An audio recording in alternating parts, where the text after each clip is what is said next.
Tuloy-tuloy ang pagtulong, tuloy-tuloy ang pagseserbisyo at tuloy-tuloy ang balitaan kasama si May Binauhan sa Operation Tulong mula Lunes hanggang Biyernes. Rapido, hataw, balita!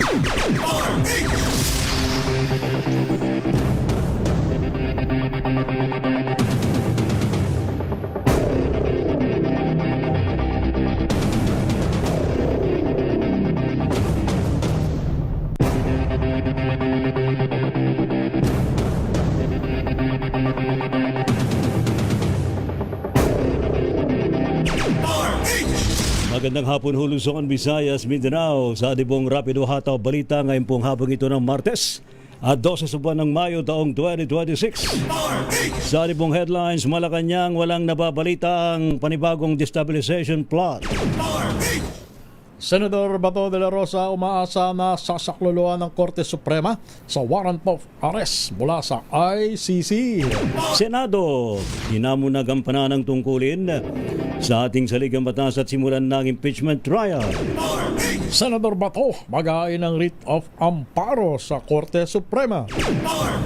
Pagiging dating police chief ni de la Rosa, wala raw pong kinalaman sa hindi pagpapatupad ng ICC warrant ayon sa PNP. Mas mahigpit na seguridad sa mga papasok ng Senado, ipatutupad.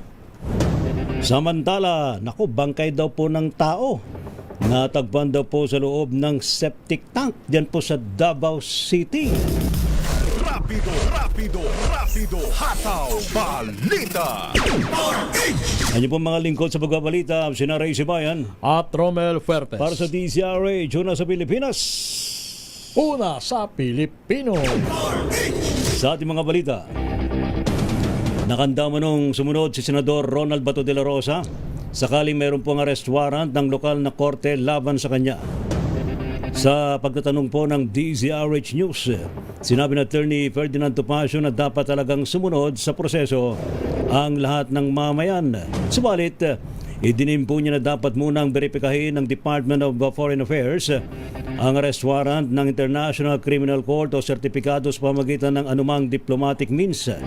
Maliwanag pa ng legal counsel ni Senador Bato, kung katigan man ng RTC ang extradition, maaari pa itong iapila ni De La Rosa sa Court of Appeals.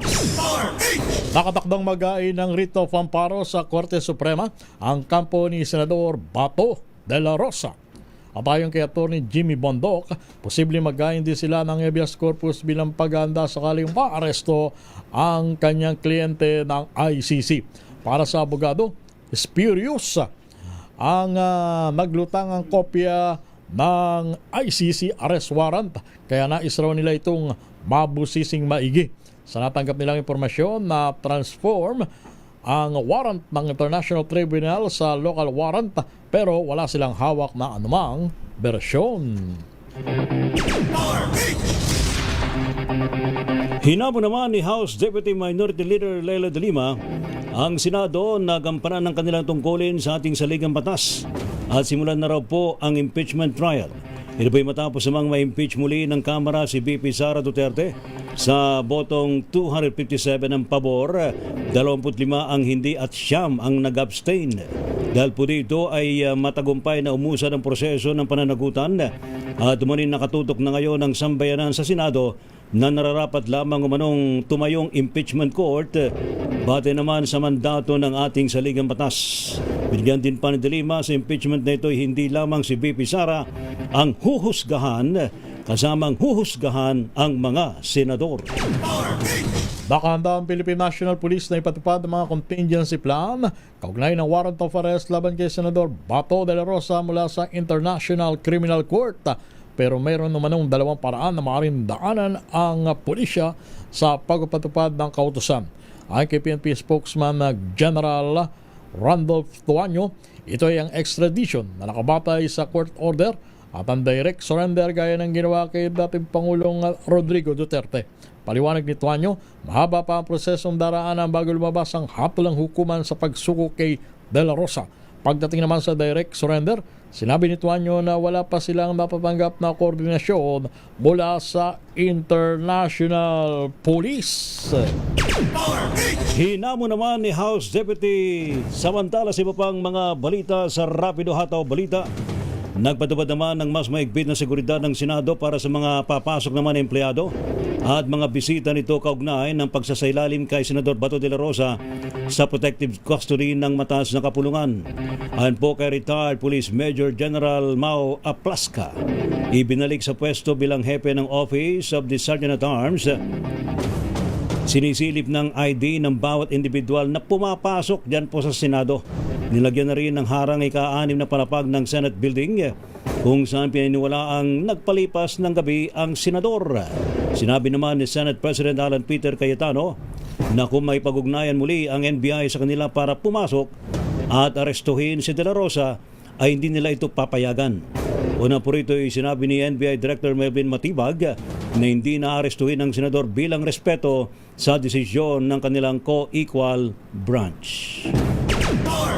Kailangang mag-convene bilang impeachment court ang Senado sa lalo madaling panahon gayong na-transmit na sa kanila mula sa Kamara ang articles of impeachment laban kay Vice President Sara Duterte. Ito ay sa kabila na nangyaring palitan sa liderato ng Senado kahapon kasabay ng transmittal ng articles of impeachment. Ayon kay Atty. Dindo Garciano, miyembro ng Board of Governors ng Philippine Constitution Association, bahagi ito ng proseso ng impeachment kung saan nakasaad na kailangan itong simulaan forthwith. Pero dahil anya sa ruling ng Supreme Court na nagbibigay ng definisyon sa naturang salita, baka depende anya ito sa bagong liderato ng Senado. At tatanda sinabi ng Korte Suprema na ang salitang forthwith sa saligang batas ay nangahulugang within a reasonable time. Ibig sabihin hindi kailangan ang agarang aksyon. Rapido, hataw, balita. At ngayon, sa rapido ho ng ating mga report, Malacanang wala manong nababalita ang panibagong destabilization plot. Ating alamin sa report ni RH14 Let Narciso. Miss Let. Romel, walang natatanggap na anumang ulat ang Malacanang tungkol sa tangkang pagpapabagsak sa gobyerno. Sagot ito ng palasyo ng matanong kung may impormasyon ito sa panibagong destabilization plot. Pero ayon kay Palace Press Officer Claire Castro, hindi na rin naman bago ang ganitong mga ulat. Bagamat walang tinukoy ng mga tao, sinabi ni Castro na alam naman nila kung kanino nanggagaling ang ganitong mga pagpaplano dahil may gustong iluklok. Nagpaalala naman si Castro sa taong bayan na maging mapagmatyag at maging mapanuri lalo na sa mga fake news. Narito si Jose Castro. Even before naman hindi lang naman ngayon yan Alam naman natin kung saan nanggagaling yan. At alam naman natin kung sino yung gusto nilang paupuin. So, tayo po, mga kababayan natin, sa mga taong bayan, lagi po na lang tayo magmatsyag at maging mapanuri, lalong-lalo sa mga fake news. Una nang sinabi ng Department of National Defense na wala itong namomonitor na anumang destabilization activities na may kaugnayan sa impeachment case laban kay Vice President Sara Duterte. Ito si Let Narciso para sa DZRH. Una sa Pilipinas, una sa Pilipino. Senador Bato de la Rosa umaasa na sasakloloan ng Korte Suprema laban sa warrant of arrest mula sa ICC. Ibalita mo yan na RH number 28, Paring Raymond at Paas. Paring Raymond. Paring Romel, umaasa si Senador Ronald Bato de la Rosa na sasaklolo sa kanya ang Korte Suprema hinggil sa warrant of arrest mula sa International Criminal Court o ICC sa kasong crimes against humanity. Sa panayam sa Senado, sinabi ni de la Rosa na naghain na ito ng petition sa Korte Suprema para sa temporary restraining order at umaasa itong dedesisyonan pabor sa kanya. Bahagi ito ng kanyang legal na parano pang hindi na ipadala sa The Hague, the Netherlands, kung saan ngayon nakakulong si dating Pangulong Rodrigo Duterte.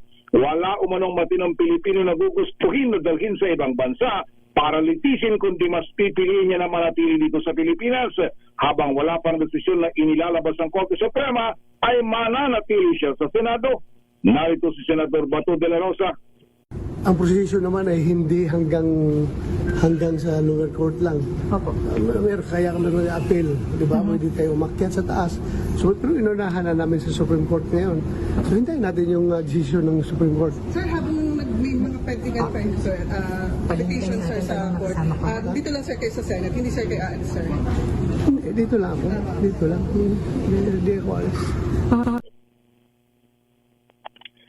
Sa kino-question na pagtanggap niya ng kanyang sweldo kahit hindi siya pumapasok, inamin nito na kinuha ng kanyang staff ang sweldo nito ng ilang buwan pero hindi nito nakuha dahil nagtago siya.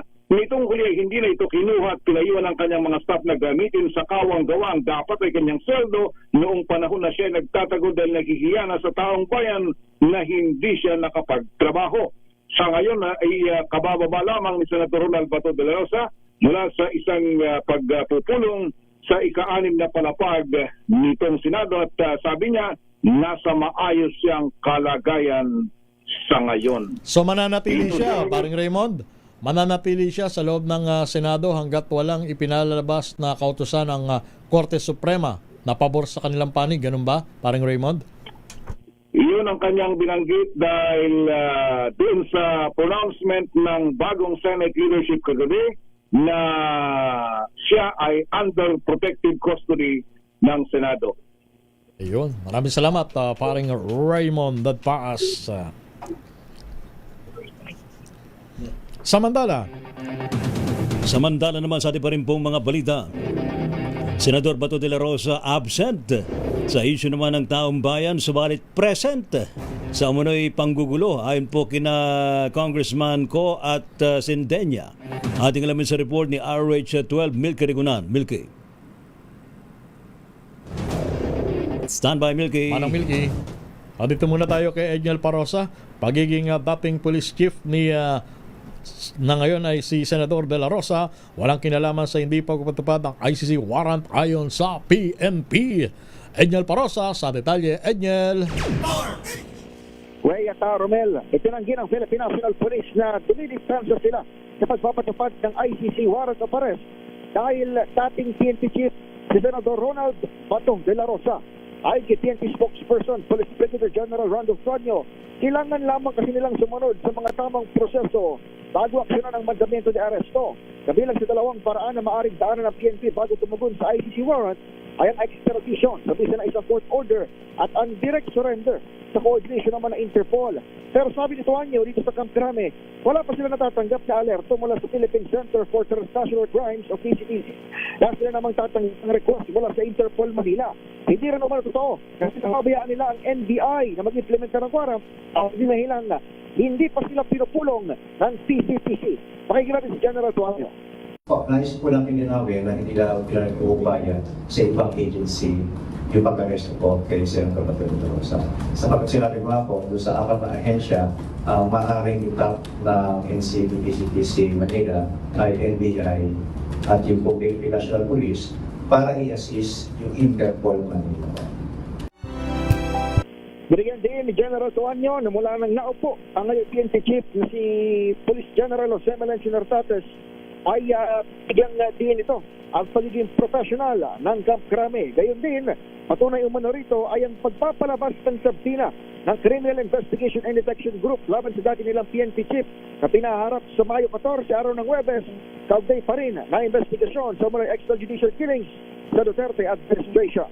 Ako si Edniel Parrosa, nag-uulat para sa EZRH. Una sa Pilipinas, una sa Pilipino. Thank you, salamat Edniel.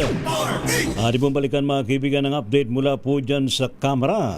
Mula kay RH12 Milky Rigunan. Milky.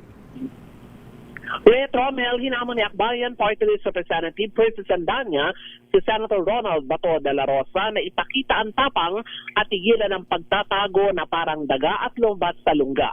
Ayon kay Sandanya, dapat lang sumuko si Bato at harapin ang kaso dahil oras ng papanagutin at pagbayaran ito ang mga ninakaw niya mga buhay bilang dating hepe ng PNP noong kasagsagan ng war on drugs ng Duterte administration. Sabi ni Sandanya, dapat pag-isipan ng Senado ang pagbibigay ng proteksyon kay De La Rosa dahil siya ay fugitive of international law. Narito ang pahayag ni Akbayan Party List Representative Percy Sandanya.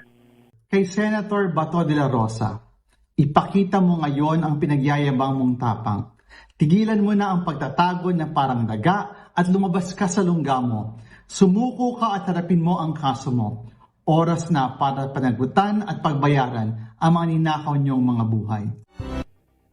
Kansaw ng ani Kabataan Party List Representative Rene Co, absent si Bato sa issue ng Tao Bayan pero present sa panggugulo. Ayon kay Co, hindi natin nakita na pumapasok si Bato sa matagal ng panahon, pero kahapon na may botohan para palitan ang Senate President, mangyak-ngyak pa itong hindi siya papasukin. Halatang halata rin niya ang kamay ng mga Duterte sa pagmaniobra sa botohan para mapatalsik si Senate President Tito Soto. Dagdag pa ni Co, sumagal si Bato na lumabas sa kanyang lungga kahit na may banta ng pag-aresto para lamang makompleto ang boto at mailuklok si Senator Alan Peter Cayetano. Ako si New Criguna nagunat para sa DCRH, una sa Pilipinas, una sa Pilipinas. Thank you, Milkay. Rapido. Hataw Balita. Standby pa rin po sa iba pang mga malalaking mga balita sa Rapido Hataw Balita Martes. Pilipinas ang oras, 17 minutes makalipas ang alas 2 ng hapon.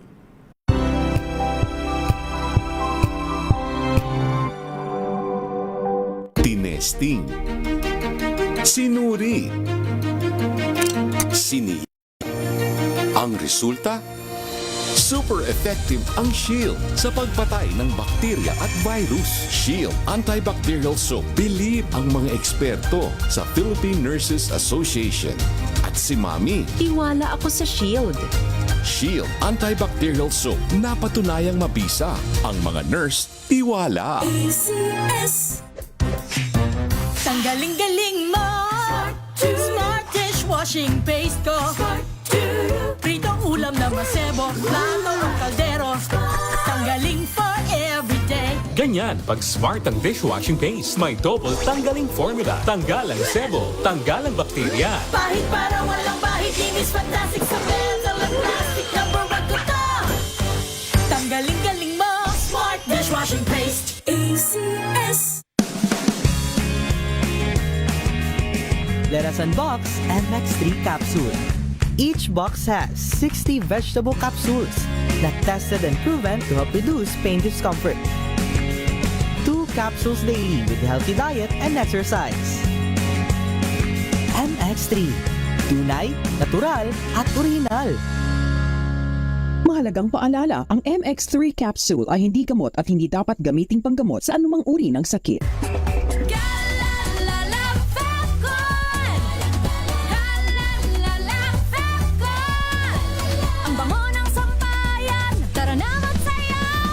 Fabcon, amoy nakaka-joyful!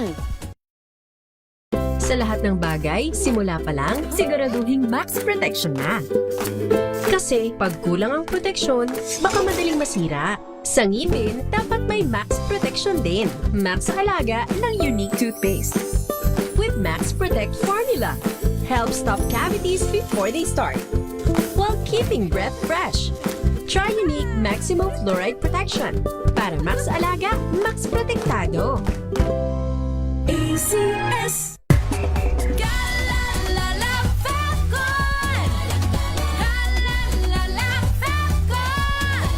Ang bango ng sampayan. Tara na magsayaw. Fabcon, amoy nakaka-joyful! May nagbago. May arte. May budget. Akala nyo lang yon. So solid. White Rose Papaya. Wow, White Rose. White Rose Papaya. Wow, White Rose. White Rose Papaya. May glow up with a White Rose Papaya. White Rose Papaya. May puti power times 2 kasi may papaya at niacinamide. May shea butter and tea tree oil pa. Kutis sulit ang glow up. Glow up with a White Rose Papaya. White Rose Papaya. Kutis sulit ang glow up. ACS. Wow, ang saya. Isang barangay na labada, puro mancha pa. Goodbye, pahinga. Mommy, isang laba lang yan sa Pride Bar Blue. May powerful stain-away enzymes na malupit sa dunit mancha. At di masakit sa kamay. Isang laba lang yan. Hello, pahinga. Hello, Pride Bar Blue. ACS. Sa puso ng kalikasan, natatangi ang prutas ng mangosteen. Ito ay nagtataglay ng antioxidant compounds na alpha, beta at gamma mangosteen. Ang MX3 capsule ay isang food supplement na gawa sa natural na mangosteen. Ito ay tested and proven to help avoid knee joint pain discomfort para iwas-iwas sa sakit with long-term supplementation 2 capsules daily. MX3 capsule. Tunay, natural at original. Mahalagang paalala, ang MX3 capsule ay hindi gamot at hindi dapat gamiting panggamot sa anumang uri ng sakit.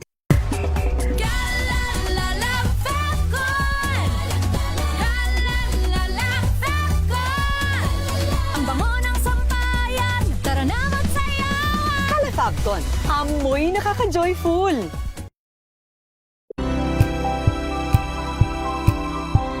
Rapido, hataw, balita. Ang niyo pa rin po mga lingkod, sina Ray Sibayan at Romel Fuertes para sa DZRH, una sa Pilipinas, una sa Pilipino. Sa ating pa rin po mga balita, meron tayong update mula kay Giselle Ricafort. NCRPO handa raw pong umalalay sa loob ng Senado. Nagbabala na arestuhin ang marahas na rallyista. Ating alamin sa report ni RH15 Giselle Ricafort. Miss Giselle. Lakay nakahanda ang National Capital Region Police Office na umalalay sa loob ng Senado sakaling hilingin daw yung kanilang tulong. Sa ambush interview dito sa Senate Gate, sinabi ni NCRPO Director Major General Anthony Abirin na perimeter lamang yung bantay ngayon ng hanay. Wala pa naman anyang pangangailangan para i-augment ang kapulisan sa loob ng Senate building. Ayon pa sa Regional Director, nakipag-ugnayan na rin ang NCRPO sa Senate Sergeant at Arms at iba pang law enforcement agencies. Mahigit 200 na tauhan ng Civil Disturbance Management Unit yung nakabarikada sa gate ng Senado at nagbabantay ng seguridad sa paligid ng mataas na kapulungan. Nais lang daw siguruhin ng hanay na hindi mauuwi sa kaguluhan yung kilos protesta ng mga taga-suporta ni Senator Bato de la Rosa at hindi makapapasok yung mga ito sa kapulungan. Nagbabala ang RD na hindi sila mangingining mga aresto ng sino mang magiging marahas, pero ang kanyang direktiba sa mga tauhan, maximum tolerance pa rin. Pakinggan natin. Kami para to maintain the peace, of course. I-maintain lang namin yung status quo na nangyayari. To make sure also na walang nakakapasok na rallyista sa area security lang naman kami. Hindi naman kami basta-basta pwedeng pumasok. Nire-respeto natin yung karapatan nilang mamahayag at mag-organisa. Of course, the moment that they violated a certain law or kung naging marahas sila, then we will effect arrest in our presence. Sa ngayon, tahimik yung sitwasyon dito sa labas ng Senado matapos yung ilang tensyon sa pagitan ng mga pulis at mga taga-suporta ni Bato kaninang umaga yan. Bahagya naman yung latag ng barbed wire sa gate ng Senado matapos ibalik kahapon ng umaga.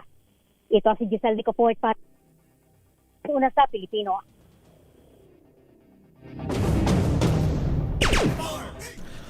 Sa ibang balita naman, mga estudyante at akadema matutol sa planong bawasan ng General Education Curriculum sumugod sa tanggapan ng CHED. RH number 5, Val Gonzalez. Val. Romel, ang plano raw ng Commission on Higher Education o CHED na bawasan ang General Education Curriculum ay nagpapakita lamang na ang edukasyon sa Pilipinas ay nakatuon sa usapin ng pangnegosyo at hindi para magbigay ng mabuting karunungan. Ito ang inihayag ngayon ng iba't ibang grupo ng akadim na nagsama-sama para tutulan ang proposal ng komisyon na reframe GE curriculum. Sinagawang kilos protesta, nagtipon-tipon ng mga guro at mga estudyante sa UP Diliman, Quezon Hall bago nagmarcha sa punong tanggapan ng CHED upang maghain ng petisyon laban sa reframe GE na magbababa ng units mula sa 36 hanggang 18. Sa ilalim nila ng planong ito ng CHED, ay tatanggalin na rin ang mga kursong philosophy, literature, ethics, history at arts. Ayon kay Professor Jonathan Geronimo ng General Education Movement, ginagawang training center na lang ang mga universidad para sa mabababang uri ng manggagawa, imbes na lugar kung saan dapat ay hinuhubog ang critical na pag-iisip ng kabataan. Nangangamba rin ang mga faculty union ng DLSU, UST, FEU, CEU at UP na libu-libong mga guro, lalo ng mga contractual sa humanities at social sciences, ang mga nganib na mawalan na ng trabaho kapag ipinatupad ang panukalang ito ng CHED. Ako si Val Gonzales, DZRH, una sa Pilipinas, una sa Pilipino. Thank you, Val. Samantala naman, mga bagong partner countries ng Luzon Economic Corridor, inaasahan daw po mas magpapalawig sa pamumuhunan at pag-unlad sa rehiyon. Ating alamin sa report ni RH4, Miss Karen Oyong. Miss Karen. Yes, kasamang Ray, kasamang Romel, mas palalawigin pa ang kooperasyon sa pagitan ng mga bagong partner countries na inaasang magbubuhos ng negosyo at pamumuhunan sa Luzon Economic Corridor o LEC. Itong inanunsyo ng US State Department at ng pamahalaan ng Japan kasabay ng pagpasok ng Australia, Denmark, France, Italy, Korea, Sweden at the United Kingdom o UK. Ang Luzon Economic Corridor ay unang inilunsad noong Abril ng taong 2024 bilang unang Partnership for Global Infrastructure and Investment o PGI Corridor sa Indo-Pacific na inaasahang mas magpapalawig ng koneksyon sa pagitan ng Subic Bay sa Clark, lungsod ng Maynila o NCR at Batangas. Ayon sa US State Department, sa pamamagitan ng coordinated investment sa iba't ibang sektor tulad ng transport infrastructure, energy systems, digital connectivity at advanced manufacturing supply chains, makalilikha ng maraming dekalidad na trabaho ang LEC at makakapagdala ng kasaganahan sa Luzon. Ayon kay Secretary of Finance Frederick Digo na siyang co-chair ng LEC Steering Committee, pinapakita nito ang kapangyarihan ng kolaborasyon sa pagitan ng mga bansang hangad ay transparency at shared prosperity. Nais din ng mga bansang nabanggit kasamang Amerika at Japan ang isang malaya at bukas na Indo-Pacific at nangakong isusulong ang pata sa transparent na economic development. Ang mga kontribusyon na inaasahan galing sa mga partner countries ay technical assistance, financing at facilitation ng private sector investments, kasabay ng paglahok ng mga working groups na nakatutok sa transport, energy at digital infrastructure. Ako si RH4 Karen Oyong, nag-uulat para sa DZRH. Una sa Pilipinas, una sa Pilipino. Isang lalaki ang natagpuan patay at may tama ng bala ng baril sa Antipolo City sa Rizal. Ibalita mo na RH number 27, Mr. Noche. Kakas, Mr. Noche. Romel at Alakay Raya, patay sa pamamaril ang isang lalaki sa sitio Puruta, Puruca 5, Barangay Kupang, Antipolo City sa lalawigan ng Rizal. Hindi pa tukoy ng pulisya ang identity ng biktima, paging ang pangalan o identity ng suspect na involved sa naturang krimen. Ayon sa pulisya, nadatnan ng mga investigador ang lifeless body ng biktima na nakahandusay sa kalsada. Ng bala ng caliber 45 ang natagpuan sa crime scene. Ayon sa testigo, nakarinig umano siya ng putok ng baril. Tingnan sa labas ng bahay, nakita na lang ang biktima naduguan, ay agad siya tumawag ng barangay. Sinusuri na ngayon ng pulisya kung may CCTV malapit sa pinangyarihan ng krimen. RH27, Notikakas DCRH, una sa Pilipinas. Una sa Pilipino. Thank you, Noche. Samantala, Caloocan LGU, meron daw pong alok na libre. Yan ang gusto natin, libre. Libreng relaxation programs at health services.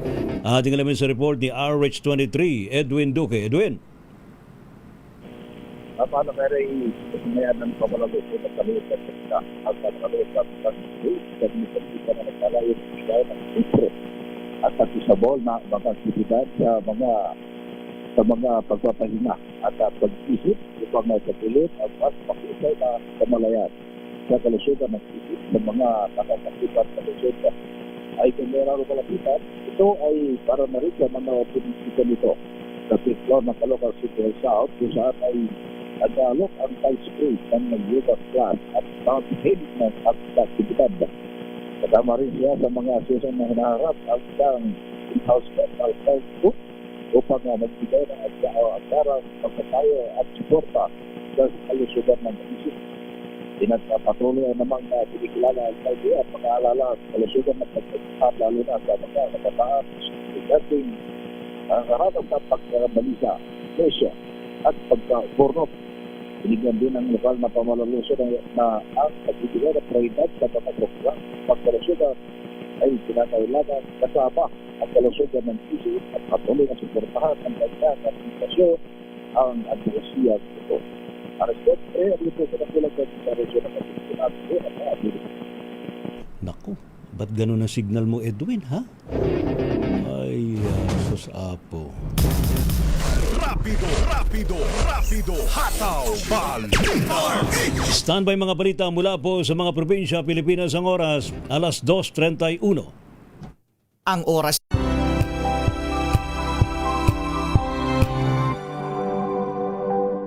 Hello, Washi! Laundry day na naman! Yay! Anong meron? Mancha ng chocolate, putik, may libag pa! Kaya natin yan! With Pride Washing Machine Detergent, may triple stain-away formula. Tanggal ang makapit, madikit, at malupit na dumit mancha. Kaya easy-easy ang labada. Mula noon hanggang ngayon! All you need is pride. All you need is pride. ACS. Jiggy Manikad po. Bilang isang broadcaster, mahalaga sa akin ang tamang impormasyon sa lahat ng bagay, kahit sa kape, mapanuri ako. Kaya dito ako susubukan ng MX3 Coffee. Ito'y low acid, cholesterol free, at may vitamin C plus calcium. Sigurado ako sa MX3 Coffee. Dito ako bilib.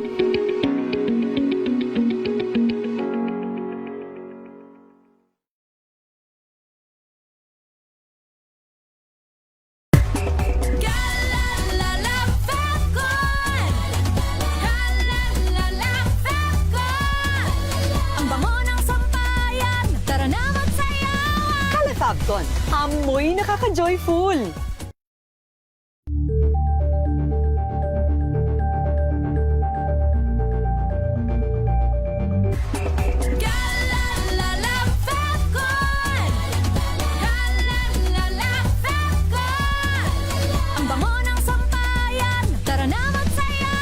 Calefacton, amoy nakaka-joyful.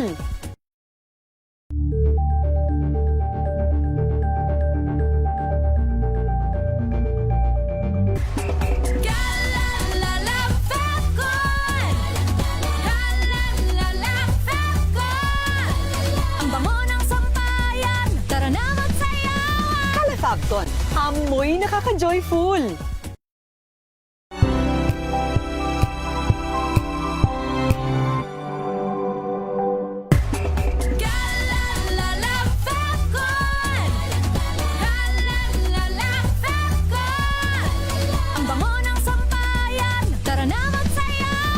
Calefacton, amoy nakaka-joyful.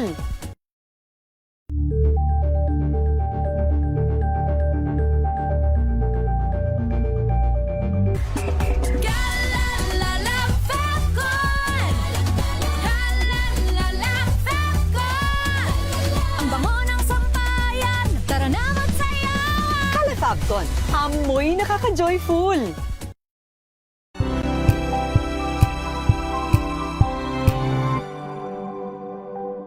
Ito ay bunsod ng naitalang 17 individual na ang kanilang naaresto. Metro Manila Development Authority o MMDA ang No Contact Apprehension Policy o NCAP sa Metro Manila. Sa ilang mga dokumento ay peke. Hindi rin legal ang employment na ipinangako sa kanila. Sa mata ng batas, mananagot ang sangkot at may sala. Dahil sa bawat paglabag, may karampatang parusa. Alamin ang mga pananagutan sa likod ng mga bawal. Dito sa Hoy! Bawal Yan! Tuwing Sabado, alas 11:30 ng umaga. Dito lang sa DZRH TV.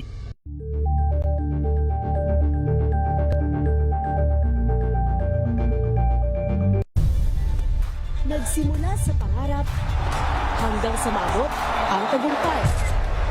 Iba't ibang kwento, iba't ibang mukha ng atletang Pilipino. Mas pinatindi, mas pinalakas, at mas pinaaksyon sa Match Point tuwing Sabado, 12:30 ng tanghali sa DZRH TV.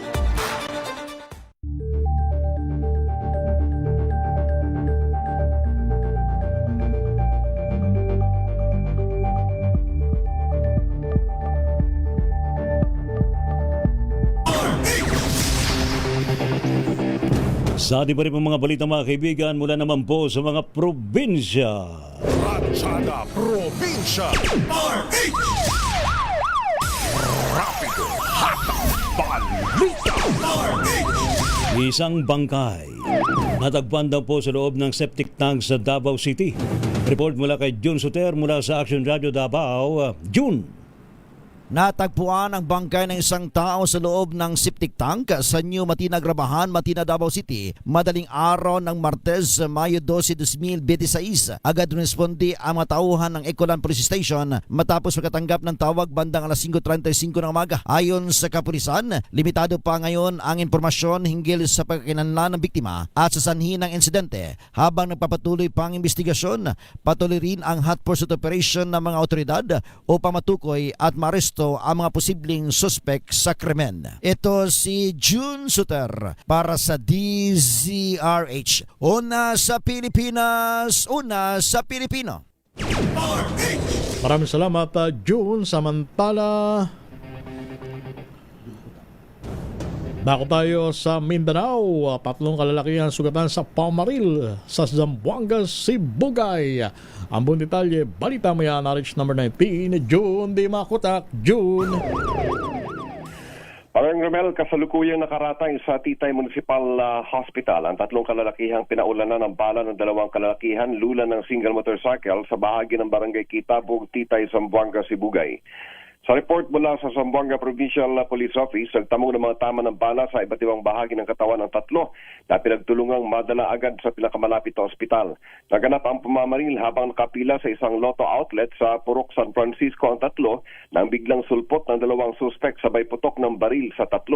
Kinilalang 3 suspect na ang mga biktima na sina Ope Elepe, Arnold Kaing at Joselito Calago, pawang residente sa nabanggit na Purok.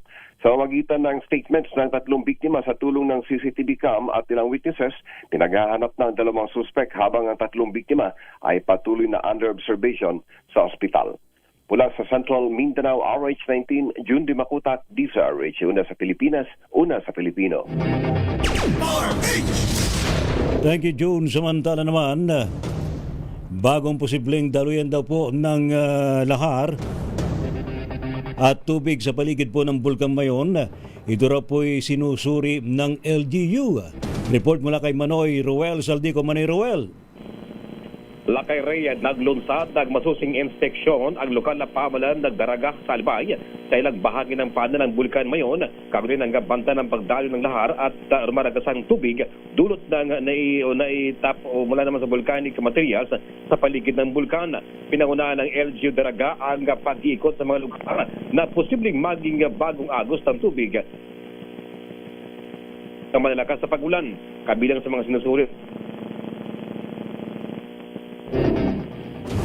Manoy Ruel. Nako, may problema yung linya ni Manoy Ruel Saldico, ha? Manoy. Yes, Lakay Ray. Go ahead.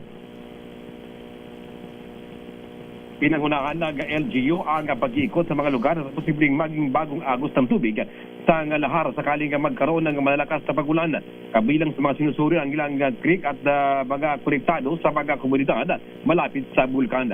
Ayon sa pamalagbayan ng Daraga, napansin ang patuloy na pagdami ng volcanic debris sa ilang dating daluyan, kaya ito'y pinag-aralan ng mga otoridad, mga alternatibong river channels na maaaring danan ng mga putik, bato at baha.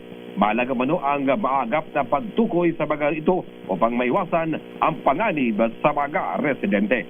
Mula dito sa Bicol, ito si RH18 Roel Saldico, una sa Pilipinas, una sa Pilipino. Samantala, bagong posibleng daluya, dito tayo sa balita ni Rex Cantong, magsasaka pinagbabaril sa Don Salvador Benedicto Negros Occidental. Rex Cantong sa detalye. Rex. Lalaki pinagbabaril ng suspect na tinawaan sa dibdib at patuloy na ginagamot sa Purok Palma, Barangay Kumaliskis, bayan ng Don Salvador Benedicto Negros Occidental.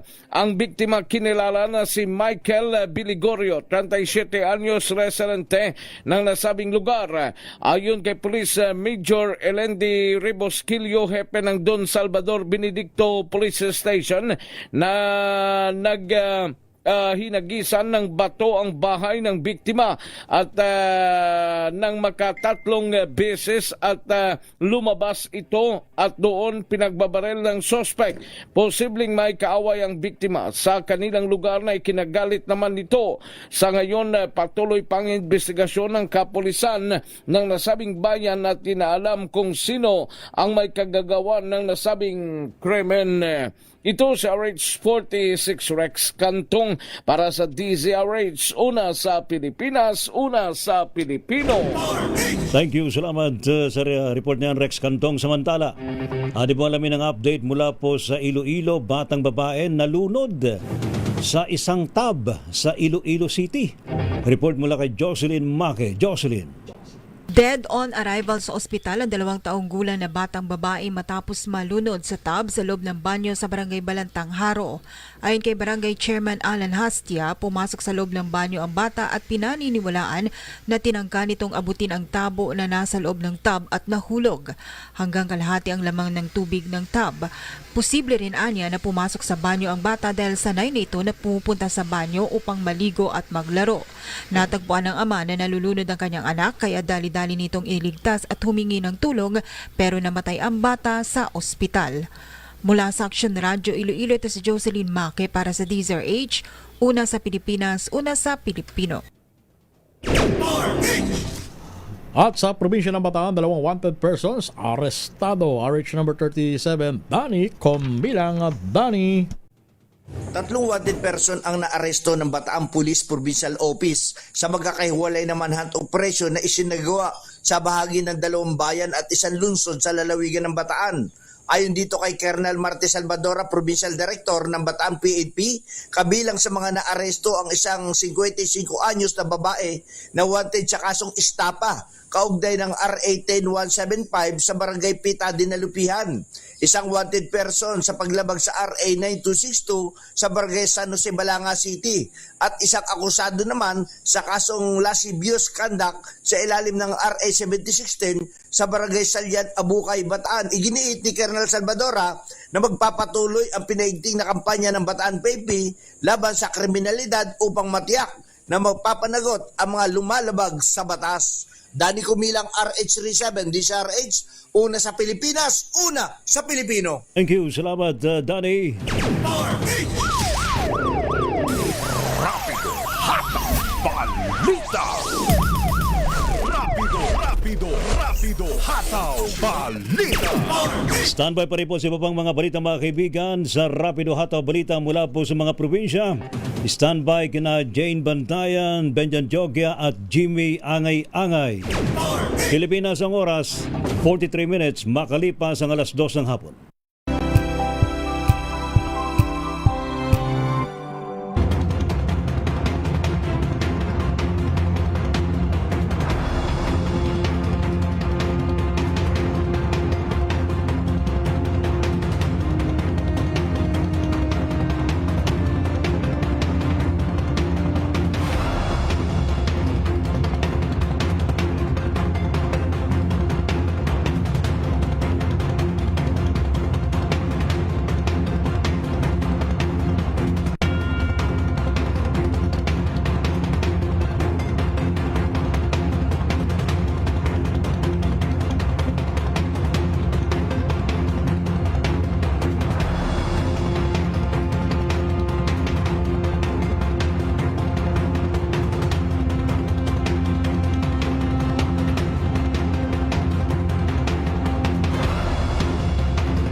Maagang balitaan, maagang usapan sa mga issue at balita. Kasama si Kuya Angelo Palmones sa Magandang Umaga Pilipinas. Mula Lunes hanggang Biyernes.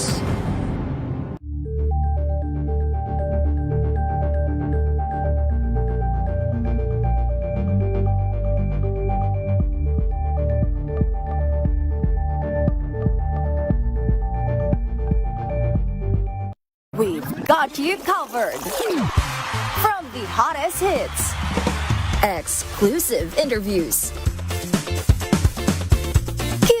Ramon's fan meet experience. And hataw performances of your favorite stars. Saturdays, 12 noon, dito lang sa DZRH TV.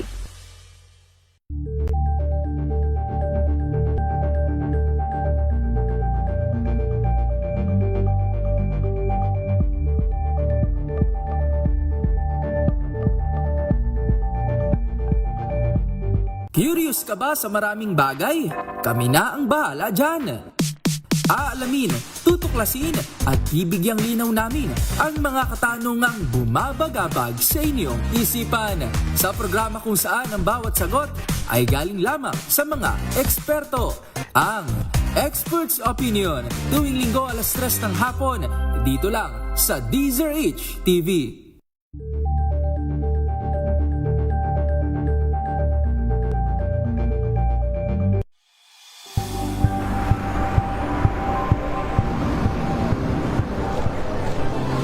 ating mga eksperto dito lang sa Expert Opinion. Ito ang The Better News. TNVS.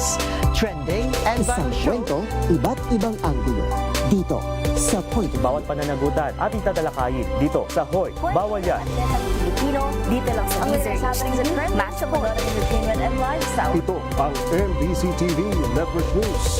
Una sa Pilipinas, una sa Pilipino.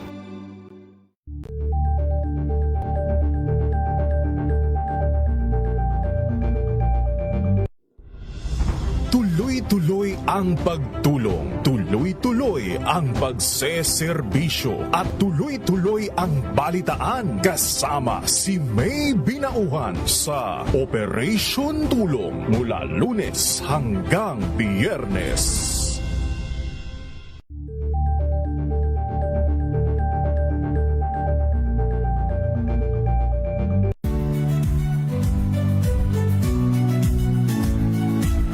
Magandang araw mga kaibigan. Ito po ang inyong balerina ng bayan, si Lisa Macuja Elizalde, na nag-aanyaya sa inyong samahan kami at ang aming mga espesyal na panauhin para sa kalahating oras ng masayang kwentuhan sa aming programang Art to Art, kung saan ang usapang sining at kultura ay para sa lahat. Bureau of Fire Protection Northern Samar, meron na pong nagbabala sa publiko laban sa mga scammer. Report mula kay Jane Bantayan. Jane. Muling hinimok ng opisina ng fire ang publiko dito sa Northern Samar na magkaroon ng pagbibiripika laban sa mga scammer na ginagamit ang pangalan ng opisyal ng fire ng Region 8. Kasunod ito sa panbibiktima ng ilang establishmento ng Katarman. Ginamit ang pangalan ng Regional Director na umorder ng pizza at karne sa malaking halaga at ipinadeliver mismo sa Fire Office Katarman. Tinawag itong food delivery scam. Lumalabas na pang-good time lamang ito ng scammer.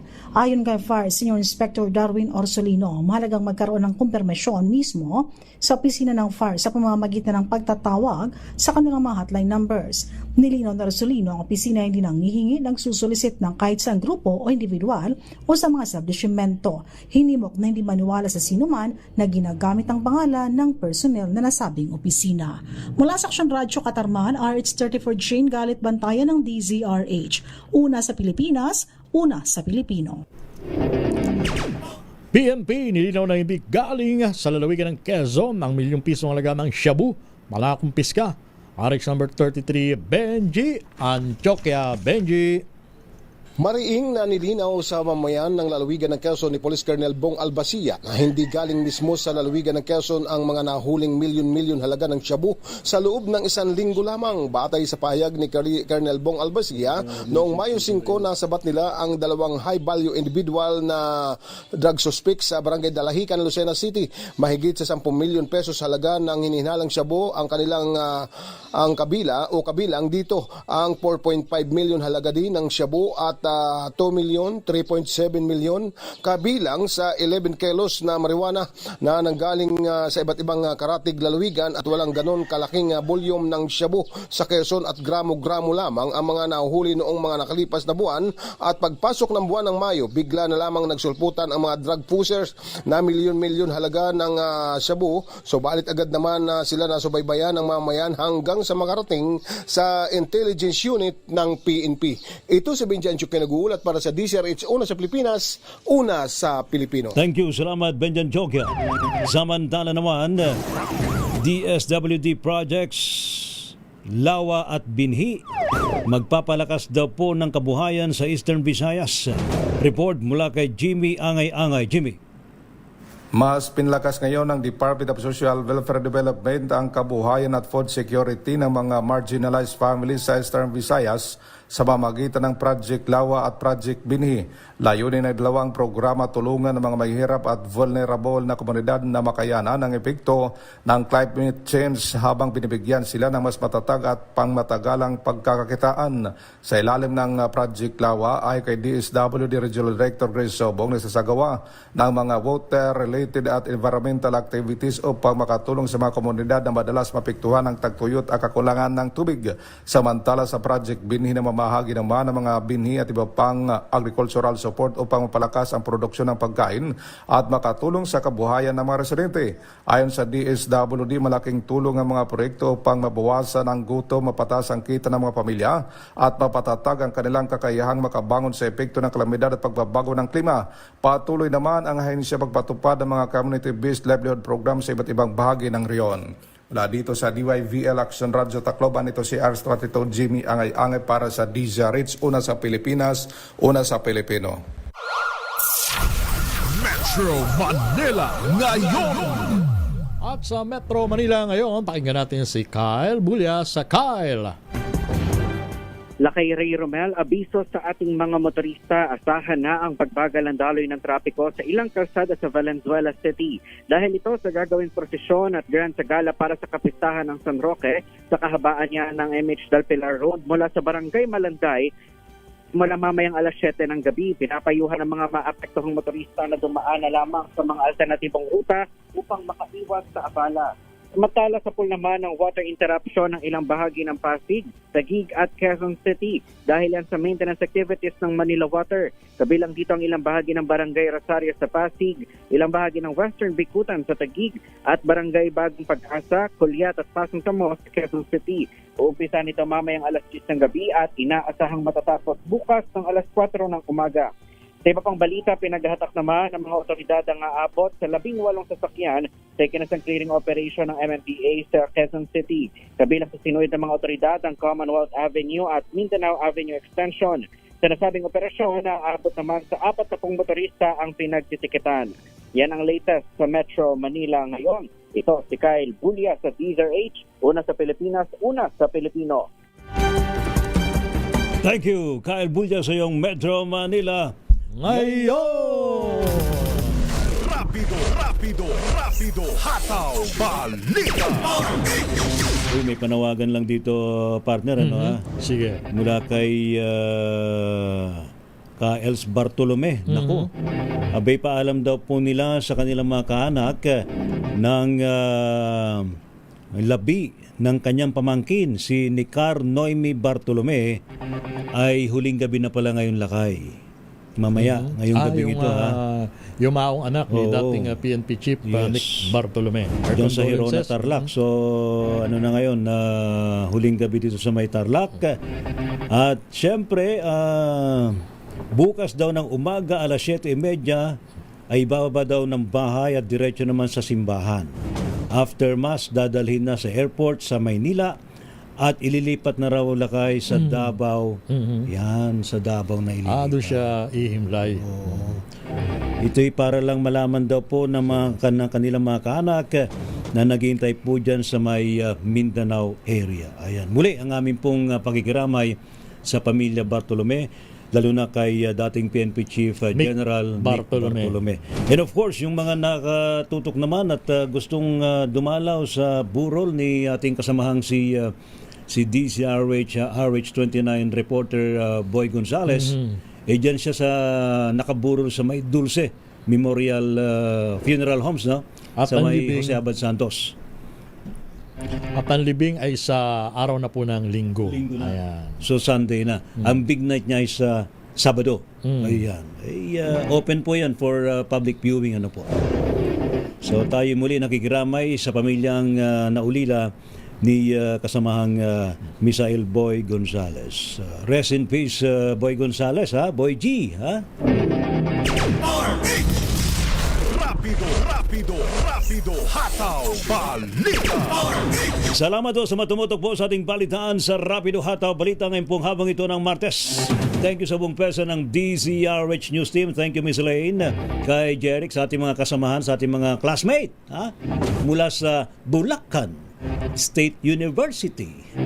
Ano po mga lingkod, mga kaibigan, si Ray Simayan at Romel Fuertes. Para sa DZRH, una sa Pilipinas. Una sa Pilipino. Pilipinas ang oras, 4 minutes bago sumapit ang alas 3 ng hapon.